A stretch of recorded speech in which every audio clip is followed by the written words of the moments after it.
En un mundo lleno de opiniones, aquí solo buscamos sentido común. No puedo negar que vivíamos en una jaula de cristal con muchísimas cosas, pero nos faltaba lo más importante, la libertad y la tranquilidad. Laura Escobar, hija de Roberto Escobar, sobrina de Pablo Escobar. Duélale el que le duela, la familia de Pablo Escobar se ha mantenido por el dinero que Pablo Escobar dejó. Puedo decir algo, pero qué parecido con Pablo. Ahí que no vayan a decir que es un doble, es familia. Si esta conversación te sirvió, te hizo pensar, entonces valió la pena. En un mundo lleno de opiniones, aquí solo buscamos sentido común. Soy Gus Leone y hoy tenemos un episodio muy especial, pero bastante especial diría yo, de los más especiales, porque hay apellidos que sí abren puertas y hay otros apellidos que cargan con una historia que es muy difícil de ignorar. Hoy vamos a tener una conversación con alguien que creció toda su vida alrededor de uno de los nombres más conocidos, famosos y controversiales del mundo. Hoy tenemos con nosotros y le damos una bienvenida muy especial a Laura Escobar, hija de Roberto Escobar, sobrina de Pablo Escobar, sabemos miembros del Cartel de Medellín, y hoy le damos una bienvenida muy especial. Laura, muchísimas gracias por estar con nosotros. ¿Cómo estás? Hola, no, súper bien, feliz de estar aquí, de poder compartir un poquito de nuestra historia, de que conozcan a esta Laura, la sobrina de Pablo, y todo lo que nos tocó pasar y a dónde hemos llegado. Qué vida, ¿verdad, Laura? Qué intensidad, ¿cierto? Complicado, pero bueno, si Así. estamos aquí es porque Dios dijo, ustedes tienen un propósito en la vida, esperemos que este sea el mío. Correcto, ¿no? Y lo es. Para iniciar, Laura, ser Escobar, tener ese apellido, hoy en día y después de todo lo que has vivido, ¿lo considerás como una, digamos, maldición o como una marca mundial o como un privilegio? Esto es una mezcla de todo. No te voy a negar que en algún momento dije, ¿por qué tengo que ser Escobar y pasar por esto siendo una adolescente, siendo una niña? Pero uno con el tiempo va aprendiendo y no solamente la familia o los más cercanos vemos como el apellido Escobar nos ha traído cosas buenas porque muchas personas también se han beneficiado de Escobar, como lo comentaste ahorita, la marca Escobar. Correcto, sí. Y realmente, bueno, uno cuando llega a Medellín se encuentra con absolutamente todo, ¿verdad? Creo que hay muchas personas que se encuentran con ese amor y odio, ¿verdad? No hagamos menciones de Pablo Escobar, pero al mismo tiempo, cuando uno llega a Medellín se encuentra con un montón de opciones para hacer turismo, que de hecho vamos a hablar en un ratito sobre tu museo. Contando un poquito de lo que es tu infancia, ¿cómo fue crecer envuelta en el Cartel de Medellín, con tu padre siendo parte, tu tío, incluso primos que también eran partes del equipo de Pablo, y bueno, toda tu familia, que quieras o no, estaba envuelta en todo este proceso? ¿Cómo fue crecer en ese ambiente? Bueno, a ver, inicialmente mi niñez hasta los 10 años fue muy normal, muy tranquila, en una ciudad diferente a Medellín que se llama Manizales. Cuando ya la guerra comienza a formarse y ya se empieza a poner pues como riesgoso para toda la familia, es cuando el tío Pablo decide que toda la familia debe estar en la ciudad de Medellín, y es ahí donde tú me cortaron, me sacaron de mi zona de confort y me pusieron acá, donde me tocó pasar cosas muy difíciles, me tocó no volver a estudiar, cero amigos, o sea, mi vida cambió en un abrir y cerrar de ojos. No puedo negar que vivíamos en una jaula de cristal con muchísimas cosas, pero nos faltaba lo más importante, la libertad y la tranquilidad. Que eso es un punto muy importante que decís, esa jaula de cristal, porque tenían todo, pero al mismo tiempo les faltaba ese detalle. Si nos ponemos a pensar, uno, por ejemplo, va al supermercado, va al banco, va a hacer sus cosas normales, ustedes no podían hacer nada de eso. O sea, realmente pasaban prácticamente encerrados con escoltas. ¿Era una vida constantemente así?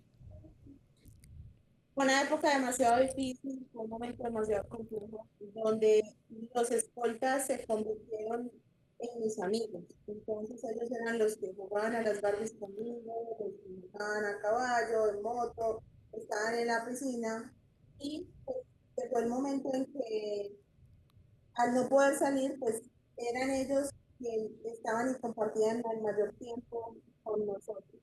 Por eso, cuando muchas personas me preguntan por X miembros del cartel de Medellín, yo solo puedo hablar de mi experiencia, cosas buenas parte de ellos, porque fue lo que realmente viví. Mi familia, pues a pesar de que se estuvo en todo el negocio y todo, nosotros nunca tuvimos contacto con droga o de saber qué estaba pasando, que iban a asesinar a alguien, que iba a haber algún atentado, pues no teníamos el conocimiento. Y puede que ellos salieran y hicieran historias para que cuando regresaban debían de estar igual para que nosotros no lo viéramos. Ahora bien, mencionabas un poquito, Laura, el tema de, obviamente, crecer en esta infancia rodeada de muchas personalidades. Si nos ponemos a hablar de ¿tu papá fue un Roberto Escobar, estaba presente en tu vida? A ver, mi papá fue un padre ausente por todas las circunstancias que lo rodearon en su trabajo, por decirlo así. Entonces, mi mamá y mi padre se separan pues cuando yo era muy pequeña, aunque vivíamos en la misma ciudad. Después mi papá llega primero a la ciudad de Medellín y ya se enfoca en estar en los negocios con el tío Pablo, entonces lo veíamos de vez en cuando un fin de semana o en vacaciones ciertos días o para el cumpleaños o como por fechas especiales.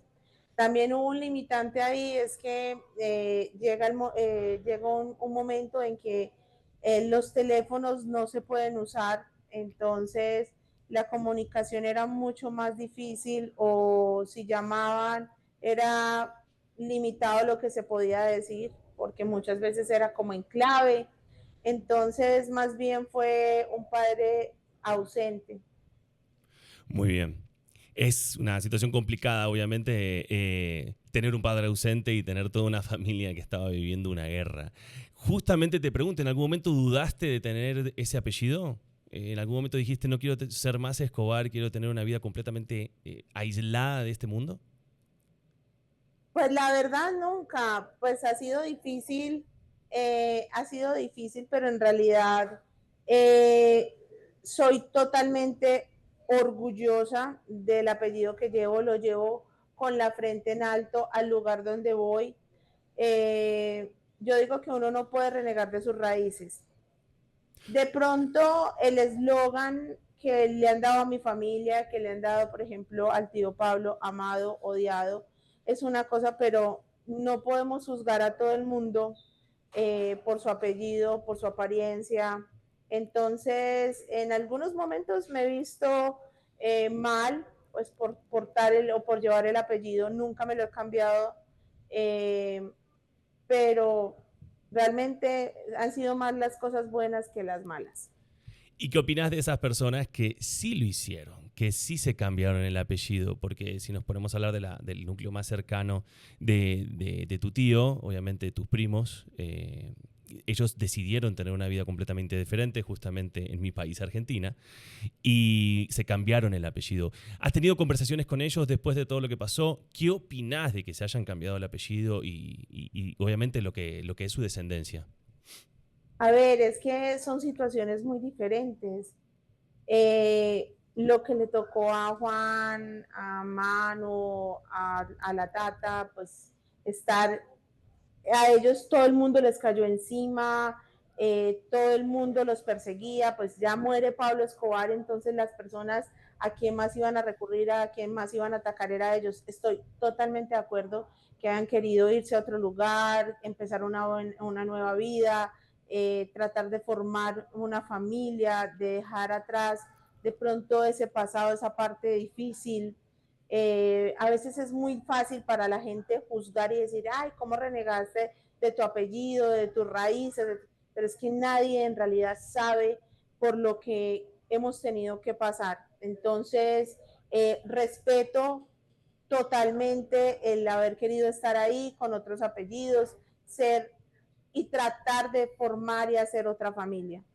¿Y Es han tenido fundamental. comunicación? ¿Ah? ¿Ustedes han tenido comunicación? ¿Se mantienen conectados o ya hace tiempo que se desligaron totalmente?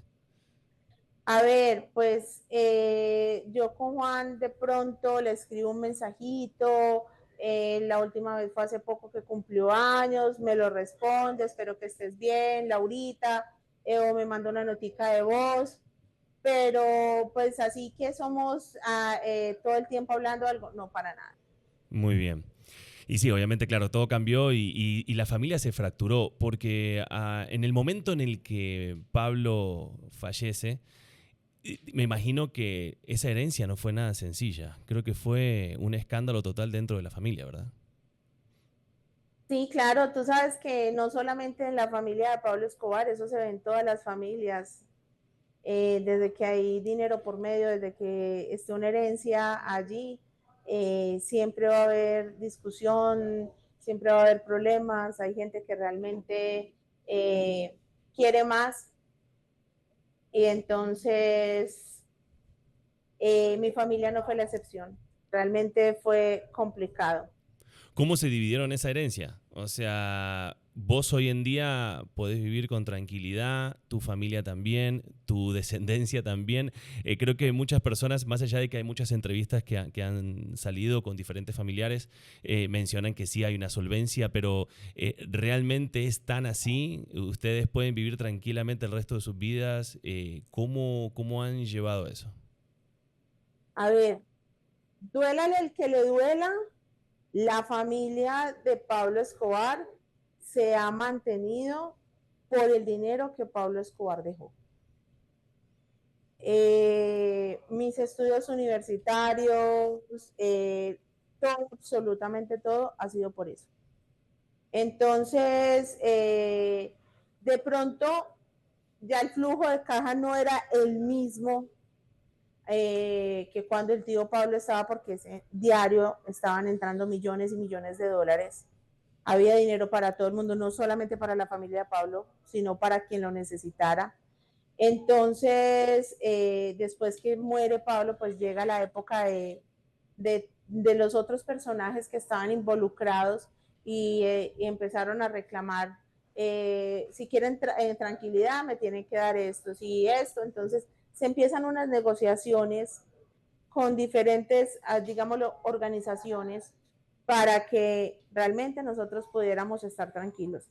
Y te voy a decir algo, cuando tú estás en un conflicto, cuando tú estás mal, cuando las has pasado difícil, en ese momento lo que menos quieres es dinero, lo que tú quieres es paz, tranquilidad y poder estar seguro. Y ahí es donde uno llega a esa frase de que el dinero no te da la felicidad ni te da la paz, porque ya van en dos oportunidades que me decís eso, ¿verdad? Primero en la parte de la jaula de cristal, que tengo dinero, pero estoy completamente fuera de poder hacer lo que quiero, y al mismo tiempo después, cuando ya parecía que todo había terminado, lo único que querés es llévate todo, no importa nada, lo único que quiero es tener paz y libertad. En esas negociaciones que me imagino que, más allá de los enemigos que tenía el cartel de Medellín, ¿hubo traiciones internas dentro del cartel de Medellín en el cual tuvieron que negociar con ustedes para poder quedarse con parte del dinero, por ejemplo, con alguno de sus sicarios, como en algún momento se mencionó a Popeye, entre otros, que estaban queriendo como, entre comillas, traicionar al cartel de una u otra forma? A ver, es que sí hubo personas que formaron parte del cartel y se aliaron con los enemigos de Pablo Escobar, que fue la parte fundamental de ese engranaje, porque cada una de las organizaciones por sí solos no habían podido capturar o llegar a Pablo Escobar, se tuvieron que unir y así poder llegar donde él. Entonces, estos personajes fueron fundamentales porque saben quién era la familia, dónde vivíamos, quién eran sus lugartenientes. Y el fin de la organización como tal era desestabilizar emocionalmente a Pablo, atacando su familia, que era el talón de Aquiles, y a sus lugartenientes, quien eran los que generaban esos ingresos. Entonces, estas personas conocían muy bien cuáles eran las fincas, los carros de lujo, los dineros, qué empresas habían, todo eso. Ahora bien, de la herencia de Pablo, obviamente de lo que se pudo encontrar, porque me imagino que era incontable la cantidad de cosas que ustedes tenían más allá del dinero, sino propiedades, empresas, etcétera, etcétera. ¿Crees que de ese imperio quedó algo disponible? ¿Hay algo dando vuelta que no se encontró? ¿O hay mucho que no se encontró de toda la herencia del cartel de Medellín? Y obviamente de la familia Escobar. A ver, lo que pasa es que Pablo Escobar tenía tantas cosas que a veces ni él se acordaba de lo que había. O lo otro era que de pronto, por ejemplo, él compraba algo estando con Pedro y no quedaban entre Pablo y Pedro, pero entonces iba y tenía otra cosa con Juan y Juan no sabía que Pedro tenía algo. Entonces, muchas personas se quedaron con estas cosas y nosotros como familia no lo sabíamos.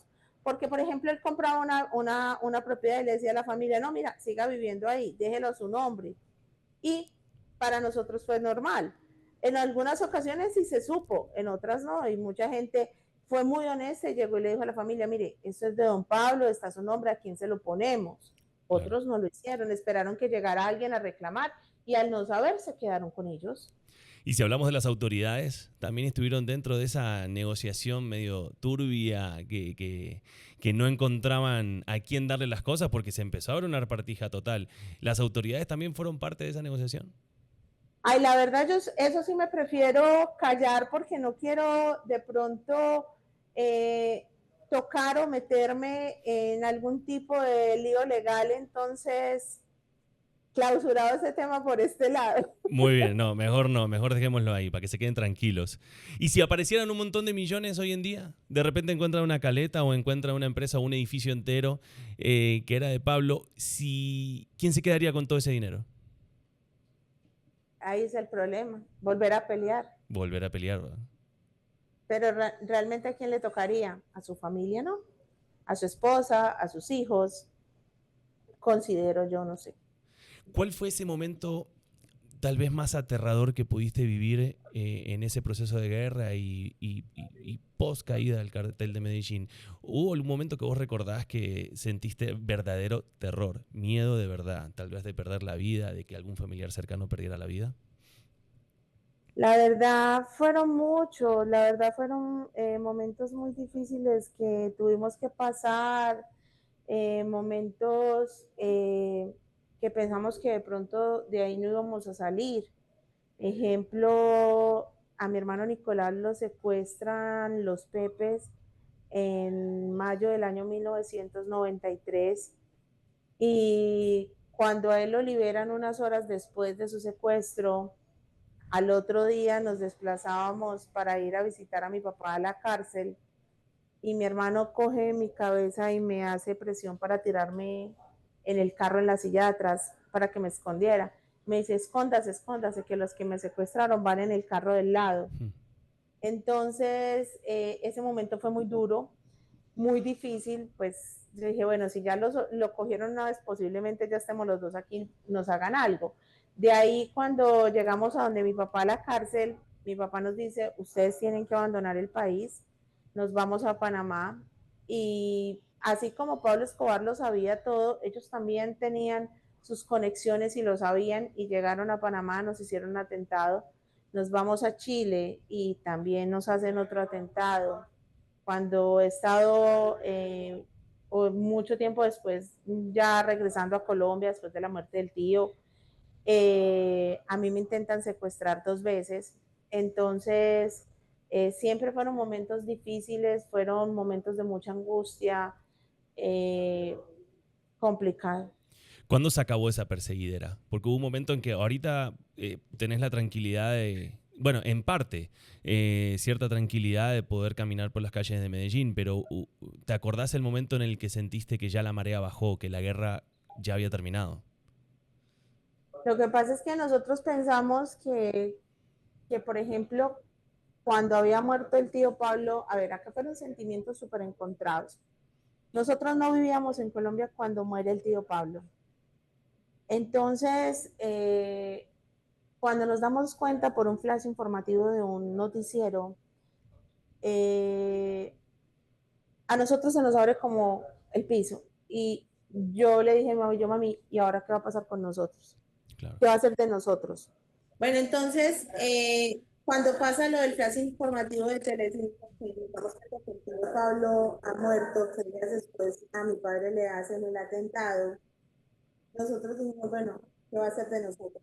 O sea, ya los dos hombres que estaban al mando, que estaban ahí, mi papá en una clínica, no sabíamos, lo único que él decía, no regresen a Colombia, no regresen a Colombia. Tiempo después, cuando pudimos regresar, que pensamos que ya estaba todo calmado, que estaba tranquilo, en el año 95, asesinan a mi abuelo materno con mis dos tíos, un abuelo que nunca había tenido nada que ver con el negocio, y nos dimos cuenta que habían sido pues por todo, porque era el abuelo de nosotros, porque era el suegro de Rosito, y realmente fueron momentos muy difíciles. Pero en el año 99, que se supone que ya llevaba por 6 años de muerte, asesinan a mi hermano José Roberto. Entonces, tuvo que pasar mucho tiempo para que nosotros pudiéramos estar y vivir, porque hoy está pasando en nuestros días. La tranquilidad, la paz, la calma, que fueron muchos momentos difíciles y complejos que tuvimos que atravesar como familia o solos para poder llegar a lo que somos hoy. Ok. Laura, ¿en qué momento, luego de tanta guerra, encontrás paz? Porque esa paz que tanto anhelás, en algún momento esa guerra tiene que terminar. En algún momento, o cuándo fue ese momento que vos sentís que hasta acá llegó por fin. Yo digo que más o menos después del año 2000, porque entre el 93 y el 99 pasamos diferentes episodios súper fuertes en nuestra familia, pérdidas de miembros muy importantes, diferentes años, y Pablo le había pasado 3 años de muerto, 6 años de muerto, y fueron complicados, pero yo digo que sí, más o menos desde el año 2001, 2002 ya empezaron a organizar las cosas. Vamos a ese punto en el cual tu tío fallece. Vos, y hubo tanta controversia con ese día y con lo que pasó ese día en realidad. Y hubo, me acuerdo, ciertas investigaciones que creo, si no me equivoco, tu hermano estuvo detrás de esas investigaciones y demás. ¿Realmente a Pablo lo matan o él se suicida? A ver, para ese momento por Pablo Escobar se ofreció una gran suma de dinero. Acá viene. ¿Era Pablo vivo o era Pablo muerto? Hasta ahí normal. Cuando se conforma el grupo denominado Los Pepes, que se encargó de perseguir a Pablo Escobar, llegan al lugar donde Pablo Escobar está escondido. Nosotros los informes le decimos caleta, está en una caleta.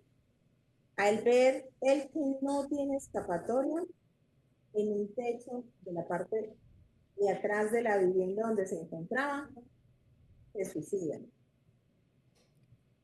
Y es donde el gobierno cambia el dictamen de medicina legal para poder, uno, no quedar mal ante el mundo, sabiendo que habían llegado donde Pablo Escobar y no lo habían podido atrapar. Dos, Pablo se había salido con la suya, cumpliendo con el lema de los extraditables. Preferís una tumba en Colombia a un calabozo en los Estados Unidos. Y tres, para poder cobrar la recompensa de esa gran suma de dinero. La verdad que sí. Yo siempre he pensado esa teoría. Me parecía muy difícil que lo hubiesen podido asesinar. Eh, Luego de toda esa, de esa torbellino de situaciones que viviste y que tu familia vivió, y te quiero preguntar por tu padre, ya que él, siendo incluso después de que fallece el primo de Pablo, que también era el miembro más importante del cartel de Medellín, creo que tu papá toma como parte de ese cargo y esa responsabilidad. En el día de hoy de tu padre, ¿cómo es sabiendo que fue tal vez el rey de los reyes en aquel entonces? Luego termina preso, una carta bomba que lo deja con limitaciones de salud. Hoy en día, ¿tenés relación con tu padre? ¿Cómo es la vida de tu padre en Medellín? A ver, mi papá en ese momento tiene 79 años, vive acá en la ciudad de Medellín. tiene un lugar donde comparte su historia con los visitantes.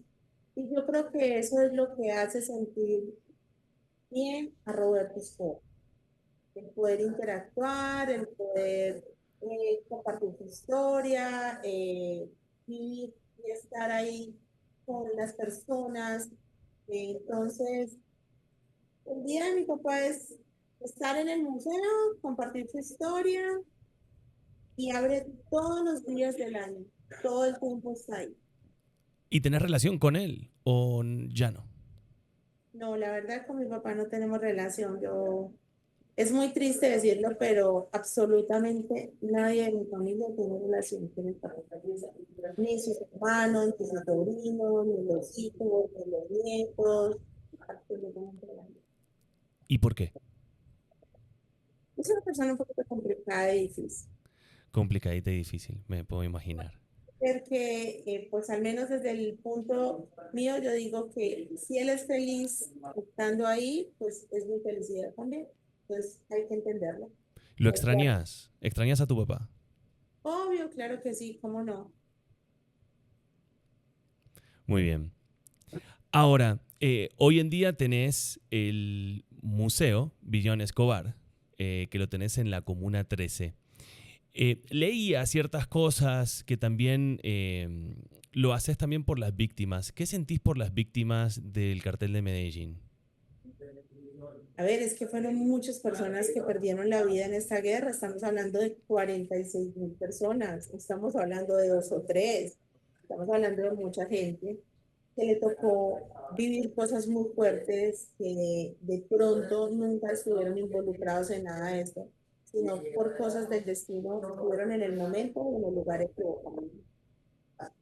Entonces, se habla de Pablo Escobar, se habla de lo malo que pasó y muchas veces no se habla también de muchas de estas víctimas o de nosotros como familia que también vivimos cosas muy diferentes.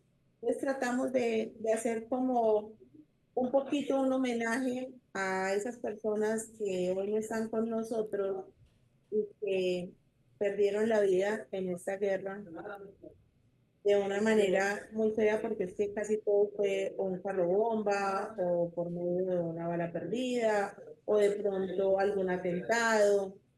Entonces, es, es estar aquí y decirles a las personas, a sus familias, que no todos están olvidados, o al menos por el lado de nosotros, no han sido olvidados. ¿Te has encontrado con víctimas, o sea, familiares de las víctimas que te han enfrentado tal vez recriminándote algo o tal vez yéndote a juzgar por algo? La verdad sí me he encontrado con alguien, pero nunca o sea, no juzgarme como tal, porque en realidad yo nunca fui la que di la orden de hacer algún tipo de atentado. Pero, por ejemplo, una vez fue un chico que en el museo y todos los amigos ingresaron y él no quiso ingresar y le dije, yo, venga, ¿y usted por qué no va a ingresar? Y me dice, no, no, no. Y yo pues me senté, hablé con él, me dijo, no, lo que pasa es que mi papá era piloto de tal aerolínea y él trabajaba y Pablo Escobar le dijo que fuera a trabajar con él y al no querer trabajar con él, pues mi papá fue asesinado. Entonces, pues tratamos como de hablar y al final el chico pues me dijo, venga pues yo entro y me cuenta la historia, pero me la cuenta usted. Pero realmente son muy pocas las personas. De pronto sí, un profesor en la universidad que me cogió bronca porque en un carro bomba exactamente en la Macarena, acá en Medellín, su mejor amigo había fallecido y entonces empezó a hablar muy mal de Pablo en la clase y yo con todo el respeto al finalizar la clase le dije, profe, me regala un momentico. Entonces me dice, si tienes algo que decírmelo, dímelo delante de los compañeros. Entonces le dije, yo no estoy de acuerdo de pronto en la forma que usted direccionó la clase hoy, lo que dijo, pues estamos acá es porque nos estamos alimentando de su conocimiento, pero de esa persona que tú estabas hablando, pues es mi tío. Y entonces le dije yo, ¿por qué tiene tanta rabia? Y me dice, ah, es que él mató a mi mejor amigo, yo creo que tú lo viste, porque es que en ese atentado mi carro también voló, yo también estaba ahí. Y realmente fue lo peor porque me cogió rabia todo el semestre, fue muy, Sí. muy feo, pero bueno. Entonces ya cualquier cosa que decía en clase me decía, ¿está de acuerdo, señorita Escobar? Claro. Y de hecho, te pregunto por eso, porque, claro, yo tuve la suerte de conocerte en Medellín, de hecho también a tu padre, en esa casa modelo, no sé si sigue siendo la misma, es otra, ¿verdad? En la cual tuve la suerte de compartir con vos, con tu padre, y obviamente uno ve personas nobles, dulces, tranquilas, humildes. De hecho, hablar con vos es tranquilo, uno piensa, no, es la sobrina de Pablo Escobar, no te va a contestar o no te va a decir nada o va a saber qué. Tienen como ese miedo. En algún momento, yo conozco a esta persona, en algún momento de tu vida, tal vez en la época dorada, entre comillas, de mucha fama y de los tíos y los padres con todo el poder, ¿te sentiste con ese poder en algún momento y de sentir de que podías hacer lo que querías, como hacían ellos?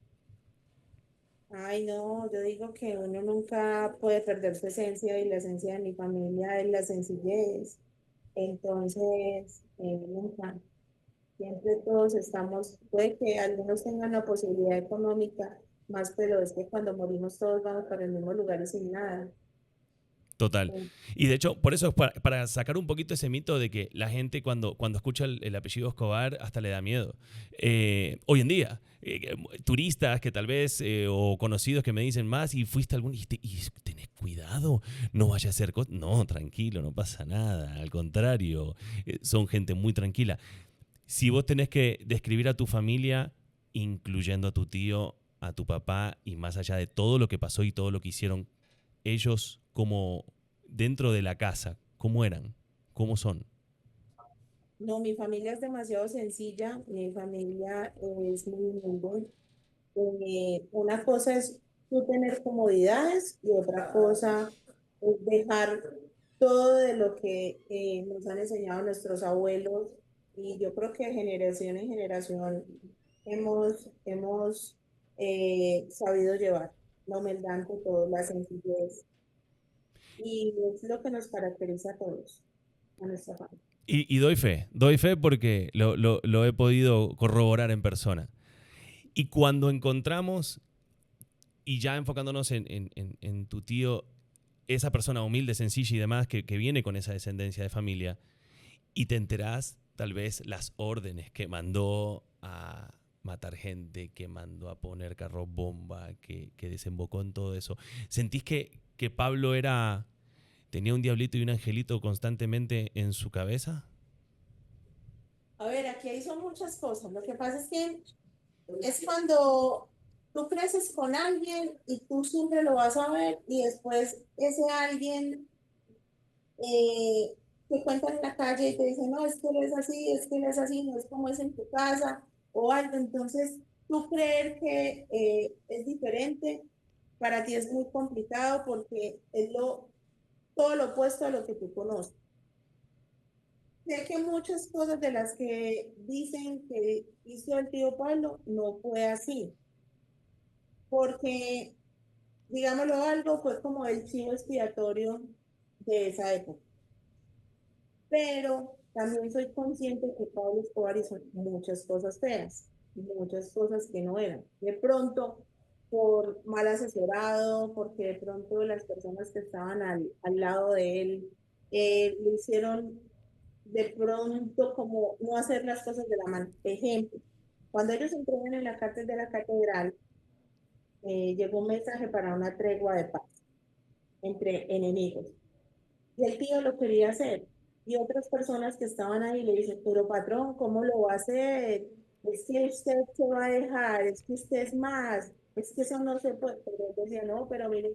Y entonces esas otras personas hicieron que de pronto Pablo no tomara esa decisión. Me parece muy raro porque él era una persona que cuando quería hacer algo lo hacía. Entonces ahí queda como esa duda de el por qué en realidad no se fue por lo que él quería hacer. ¿Qué crees que pensaría Pablo de todo lo que dicen de él hoy? No, no solo hoy, él ya sabía. Él, por ejemplo, primero él dijo, ¿creen que con mi muerte el negocio del narcotráfico se va a acabar? Y es totalmente falso. Y tiene toda la razón.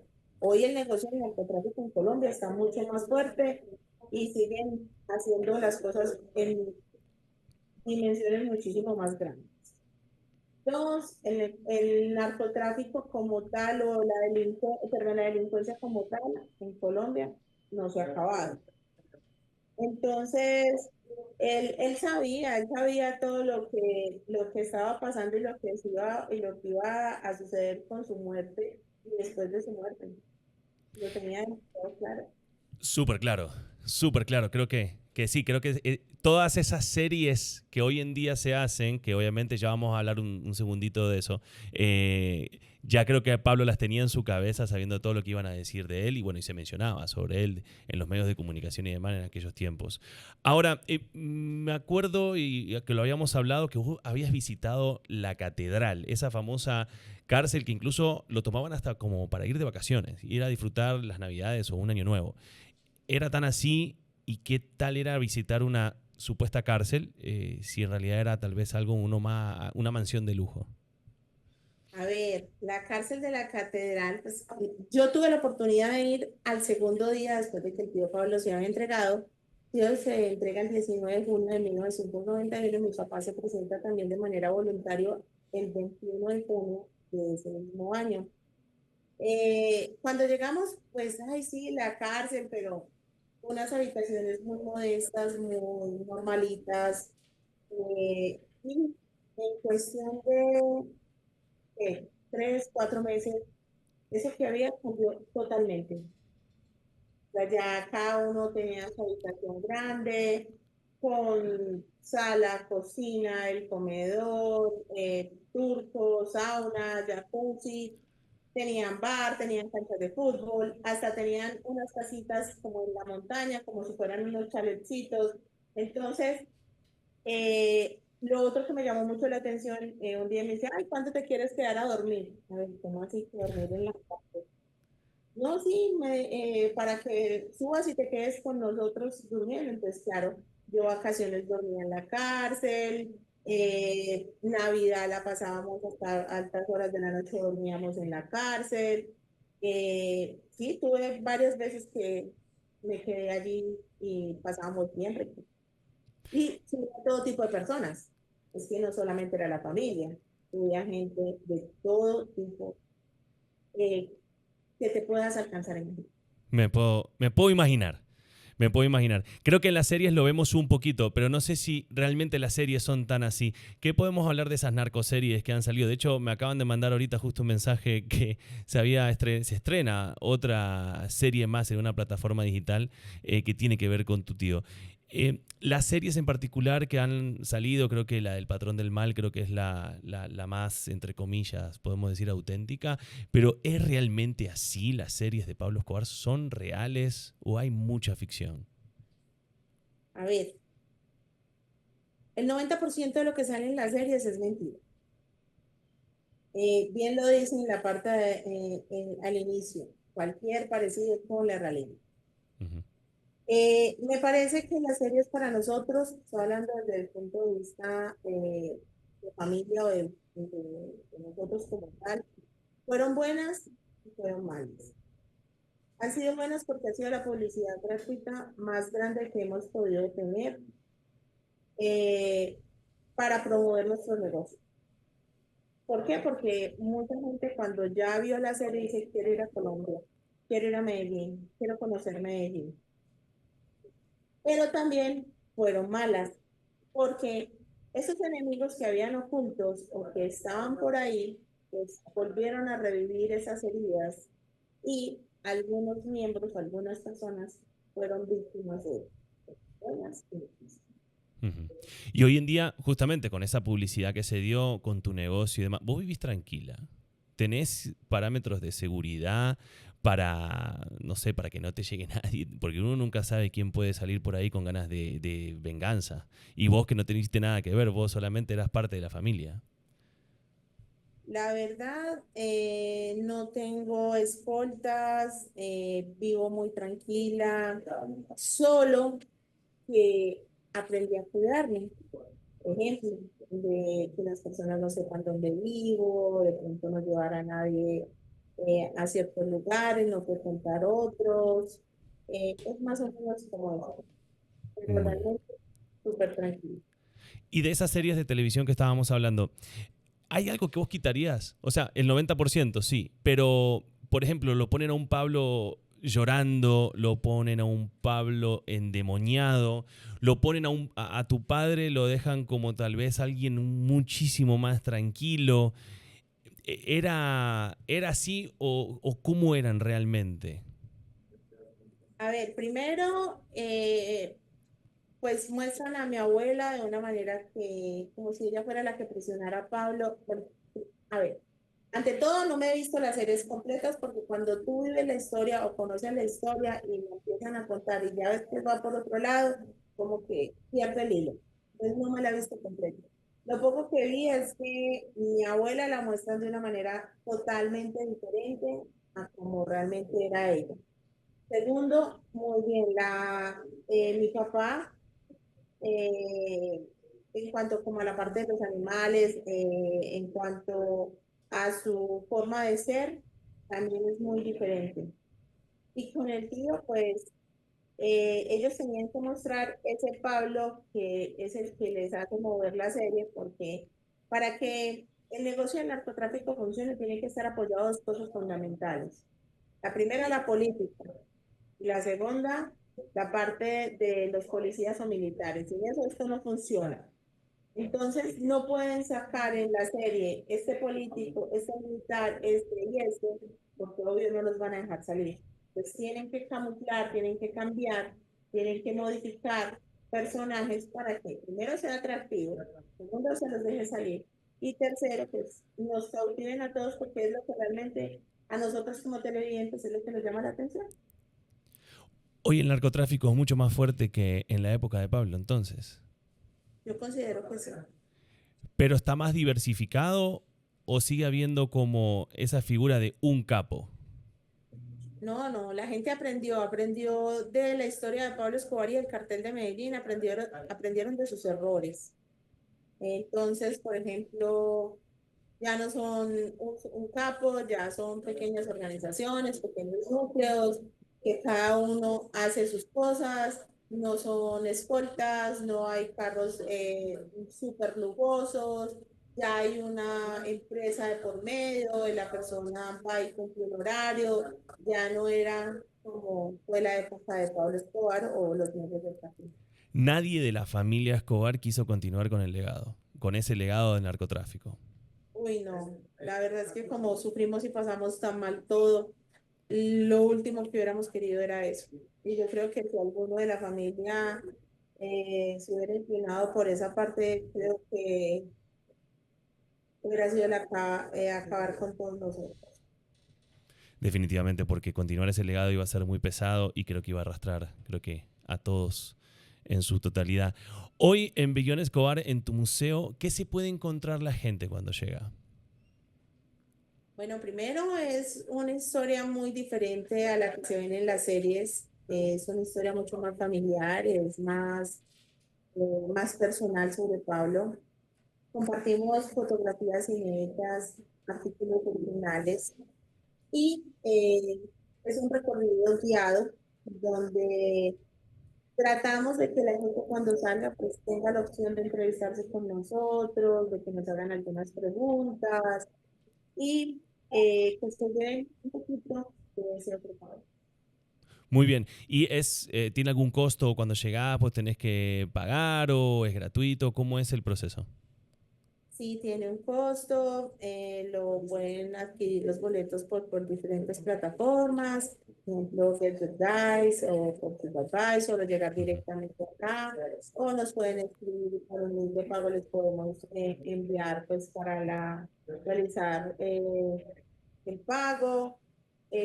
Atendemos todos los días del año, a excepción del 25 de diciembre, el resto todos los días estamos. Tengo un equipo altamente calificado, donde se habla el inglés, tenemos portugués, así que estamos aquí para compartir. No hay forma que se vayan de Medellín sin la historia verdadera de Pablo y qué mejor que de la propia familia, de la mano de la familia de Pablo, bueno, de toda la familia, Roberto también, etcétera, ¿verdad? Sí, sí. Pues parte de la motivación de nosotros fue eso, que hay muchas personas, y es lo más triste. En el momento que Pablo estuvo más acorralado y estuvo más solo, pues cuando, o sea, que estuvo ahí como buscando que necesitaba de alguien, todo el mundo le dio la espalda a Pablo. Hoy todo el mundo era trabajador de Pablo, amigo de Pablo, estuve con el patrón, y me dije, a ver, ¿por qué? Porque me estoy beneficiando de la historia, porque soy guía, porque cuento la historia o porque supuestamente vive. Entonces aquí todos los días llega uno y dice, "Ay, es que yo soy amigo de Pablo, es que yo trabajé con Pablo, es que yo... Y ya ves cuántos años tienes, eres mucho menor que yo acabo de cumplir 48 años. Y tú trabajaste con Pablo que cuando tenías 11 años ya eres sicario, ya eres algo.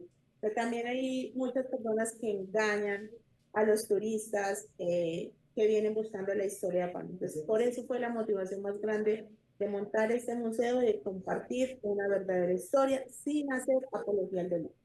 Claro, que esa es la parte más importante y que creo que todos algunos critican, que es como romantiza el narcotráfico. Y no, nada que ver, solamente vos estás contando una historia. Y que no se dejen engañar con personalidades externas que, como bien decís, solamente venden algo que no es real.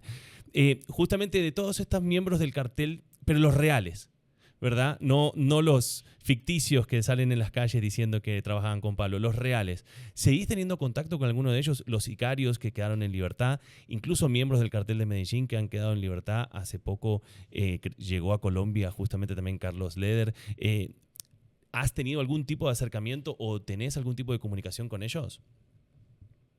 Mira que sí, tengo, a ver, hace muchos años, el barrio Aranjuez de Medellín fue uno de los barrios más peligrosos de nuestra ciudad porque fue cuna o fue conocido como la cuna de sicarios de Pablo Escobar. De ese barrio sale mi primo Carlos Mario Alzate Urquijo, alias El Arepe. Salen diferentes grupos, por ejemplo, hablamos de los hermanos Cristo. Y cada uno eran unas pequeñas organizaciones donde teníamos muchas personas asomando. Entre ellos, Carlos Alzate tenía un grupo que ellos denominaban la Fiscalía. Y uno de estos chicos, que, bueno, hay varios que aún viven, tuvieron que pasar por unos procesos muy difíciles. Pues, estuvo Pablo, de ahí muere Pablo, ellos están en prisión, algunos salen, después ya llega una época muy difícil que la del paramilitarismo en Colombia, que es la época de Don Berna, y hay una desmovilización y ellos se meten pues como en todo este cuento. Y hoy en día nosotros acabamos de lanzar un recorrido en ese barrio que se llama Aranjuez, el barrio que se negó a morir, donde tendrá la oportunidad de estar con personas que hicieron parte del cartel de Medellín, que hicieron parte del grupo de Ricardo Prisco y hablar con ellos de qué fue esa historia, de qué ha pasado y qué son hoy en día. Entonces, no solamente con, por ejemplo, con miembros del cartel de Medellín, sino que, por ejemplo, con miembros que fueron de los jefes, que fueron los perseguidores de Pablo Escobar, son gente que algunos de ellos hacen turismo y vienen acá. Yo soy, por ejemplo, muy amiga de Rosa, la expareja de Carlos Castaño, jefe de las Autodefensas Unidas de Colombia. Hace poquito, ella escribió su segundo libro después de que llegó de prisión de cumplir su condena. Y ella dice que quien la motivó a escribir ese libro fue yo. Entonces, mira, eran enemigos, eran gente, y aquí todos somos bienvenidos, en paz, con calma, a contar nuestra historia de todas las perspectivas, desde los jefes, desde el enemigo, desde la mujer, porque es que la gente juzga, pero ¿qué pasó con esas mujeres que estuvieron detrás de los narcos en esa época? Entonces, hoy en día tengo contacto con varios miembros del cartel de Medellín, tengo contactos con sicarios, tengo contactos con enemigos de Pablo Escobar, pero por el lado. Exacto, el lado bueno de todo lo que pasó. Ahora, Obviamente esto lo haces por trabajar, por querer obviamente contar una historia y limpiar un poquito la imagen, porque como bien decías, también tenés una herencia importante. No te quiero preguntar qué tenés de herencia, ¿verdad? Por una cuestión de seguridad, pero ¿cuántas generaciones después de vos pueden vivir con lo que te quedó? Por ahí dicen, por ahí hay un dicho que dice que dime qué hablas y te diré qué careces. Entonces no voy a hablar de eso. Está muy bien, está muy bien. La verdad que, Laura, te agradezco muchísimo que te hayas tomado el tiempo de poder charlar un ratito acá, de darme esta patadita de la suerte en este podcast, que realmente te agradezco un montón. He tenido la suerte, como mencionaba antes, de conocerte en Medellín. Pronto vamos a regresar por aquellos lados y seguramente vamos a visitar a Belión Escobar. Y te invito, obviamente, a que hagas una invitación oficial a todos los que están viendo este podcast a que lleguen al museo y que puedan conocer la verdadera historia de la familia Escobar. No, muchas gracias. No sé si quieras que hagamos un recorrido aquí chiquito y yo te voy Dale, me a parece trabajar. súper. Bueno, Conocer un poco. exactamente. En ese momento pues también tenemos unos visitantes, entonces vamos a ir pues como para tratar de no intimidar a estas personas. A ver,